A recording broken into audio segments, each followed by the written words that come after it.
Find the people who you want to serve. ആരൊക്കെയാണോ ഇത് serve ചെയ്യാൻ പോകുന്നത് നോക്കുക. Look at what they want.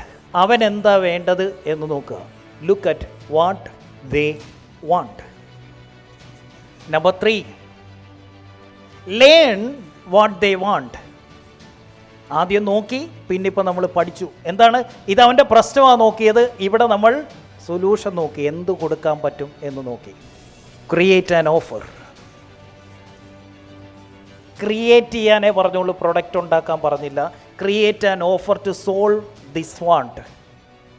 അടുത്തത് സെൽ, സെൽ, സെൽ. നിങ്ങളൊന്ന് ആലോചിച്ച് നോക്കിയേ, നിങ്ങളിൽ എത്ര പേര് സാറേ ഇങ്ങനൊരു സംഭവം ഉണ്ട്, അത് നമുക്ക് മേടിക്കാം, പക്ഷേ സാറേ പേയ്മെൻറ്റ് ചെയ്ത് കഴിഞ്ഞാൽ നമുക്കൊരു 2 ആഴ്ചയ്ക്കുള്ളിൽ ഞാൻ സെറ്റ് ചെയ്ത് തരാം. ഒരിക്കലെങ്കിലും നിങ്ങളങ്ങനെ ചെയ്തിട്ടുണ്ട്? അവൻ്റെ കയ്യിൽ നിന്ന് പൈസ മേടിച്ച് അവനുള്ള സൊല്യൂഷൻ കൊണ്ട് കൊടുത്തിട്ടുണ്ട്. ഓർക്കുന്നോ? ഒന്നാലോചിച്ച്. അവരുടെ കയ്യിൽ നിന്ന് പൈസ മേടിച്ച് അവന് സൊല്യൂഷൻ കൊണ്ട് കൊടുത്തിട്ടുണ്ട്. ഇന്ന് ഞാനതാ ചെയ്യുന്നത്, നിങ്ങളും ചെയ്തിട്ടുണ്ട്, ഇനിയും ചെയ്യാൻ പറ്റും. അതുകൊണ്ട് കയ്യിൽ നിന്ന് പൈസ ഇറക്കിയിട്ടല്ല ഇതൊന്നും ചെയ്യേണ്ടത്, അവൻ്റെ കയ്യിൽ നിന്ന് അഡ്വാൻസ് പേയ്മെൻറ്റ് മേടിച്ച് ചെയ്യാൻ പഠിക്കണം. ഇതൊക്കെ എന്താ ചെയ്യാൻ പറ്റാത്തത് എന്ന് ഇപ്പോൾ കുറച്ച് പേര് വിട്ടിരുന്നുണ്ട്. സാറേ ഇത് അങ്ങനെയൊക്കെ സംഭവമൊക്കെ ശരിയാണ്, പക്ഷേ ഇത് നടക്കത്തില്ല. ഞാൻ കാര്യം പറയാം. Anticipate your customers problem before even they think about it. അവൻ അതിനെക്കുറിച്ച് ചിന്തിക്കുന്നതിന് മുന്നേ നമുക്കത് കണ്ടെത്താൻ പറ്റണം. ഇതൊക്കെ ശരിയാണെന്ന് തോന്നിയാലും most of you will not do it. എനിക്കും അറിയാം, നിങ്ങളിൽ പലരും ഇത് മനസ്സിലായി പക്ഷേ ചെയ്യത്തില്ല. ഒരു 2 കാര്യങ്ങൾ മാത്രം ചെയ്താൽ മതി. നിങ്ങളുടെ ബ്രോഷർ ഒന്ന് മനസ്സിലേക്ക് കൊണ്ടുവന്ന്, നിങ്ങളുടെ വെബ്സൈറ്റ്, നിങ്ങളുടെ ബ്രോഷർ, നിങ്ങളുടെ ഒരു പ്രൊഡക്റ്റ് നിങ്ങൾ പറയുന്നു, അതിൻ്റെ താഴെ 2 കാര്യങ്ങൾ ഇന്ന് തൊട്ട് ആഡ് ചെയ്യണം. ഇത് മാത്രം മതി ഇന്നത്തെ മണി വർത്ത് മൊമെൻ്റ് എടുക്കാൻ. Who is this four? ഇത് ആർക്ക് വേണ്ടിയിട്ടുള്ളതാണ്? ഇത് ആർക്ക് വേണ്ടിയിട്ടുള്ളതാണ്?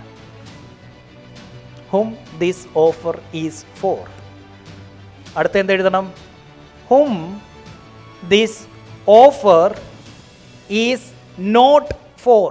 ഇത് ആർക്കൊക്കെ ഉള്ളതല്ല. ഇങ്ങനെ എഴുതണ്ടേ? ഇത് ടിക്കറ്റ് പോകണം, ഇത് ഇൻറ്റു ഇട്ട് പോകണം. അപ്പം എൻ്റെ ഒരു എക്സാമ്പിൾ പറയാം. ഞാനിപ്പോൾ നമ്മുടെ കിങ്സ് ക്ലബിൻ്റെ ഒരു ബ്രോഷർ ഇറക്കുക. ആർക്കൊക്കെ ഉള്ളതാണിത്? 1, you should be a business person. ഈ പ്രോഗ്രാമിന് എന്തിട്ടു? Strictly for business owners only. ഓർക്കുന്നോ? എന്താ ടിക്കറ്റ്? ബിസിനസ് ഓണേഴ്സ് മാത്രമേ വരാവുള്ളൂ. എന്താ ക്രോസ് ഇട്ടേ? വേറൊരുത്തനും വരരുത്. ഇതിവിടെ ആൻറ്റിസിപ്പേറ്ററി ആണ് കിടക്കുന്നത്, പക്ഷേ നമ്മൾ എന്ത് ചെയ്യണം? എഴുതി വെക്കണം, നോട്ട് ഫോർ ദീസ് പീപ്പിൾ. എന്തിനാണെന്നറിയോ? അപ്പോഴാണ് ഇവർക്ക് കൂടുതൽ ഇത് വേണമെന്ന് തോന്നുന്നത്.